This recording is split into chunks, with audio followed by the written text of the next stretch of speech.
Islanders are 3 wins away from their 3rd straight Stanley Cup. They'd be the first U.S.-based team ever to do that, and no matter where you reside, winning 3 straight Stanley Cups qualifies you for some degree of greatness. If the Islanders do go on to win the Stanley Cup, they'll be compared to other teams, like the Canadians who won 4 in a row, the Canadians who won 5 in a row.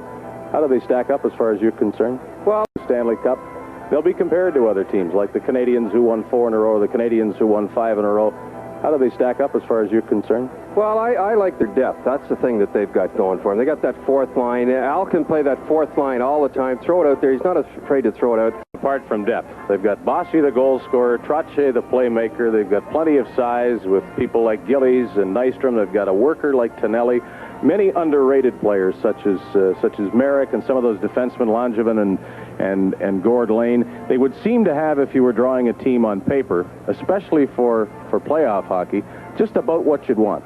Well, you know how I like Nystrom and Tonelli, but I think the guy that's most maligned on this club all the time is Billy Smith. I never really read anything good about him. All I hear is people talk about him hacking all the time, how bad he is all the time, but somehow or other he comes up with that big save at the right time. Sure, he gets a lot of goals scored on him, but somehow he wins, and I don't think he gets the credit. The old Perth boy, he comes through. Sure, he's a hacker. You don't hang around there too long, but I think he should get more praise. A little praise for Billy Smith once in a while. Is it a team you would like to coach? Oh, who wouldn't love to coach? I'll tell you, they've got everything going for them, even when they're not flying. They have that little ingredient, like the Canadians. You can have them on the ropes. All of a sudden, they'll score in the last 2 or 3 minutes, being in the top corner. They've got the ingredients for a great club. You would do nothing differently with them than Al Arbour does, right? Well, I'd probably, and when I got in just close, I'd probably put 7 men on the ice and screw it all up. You know that one.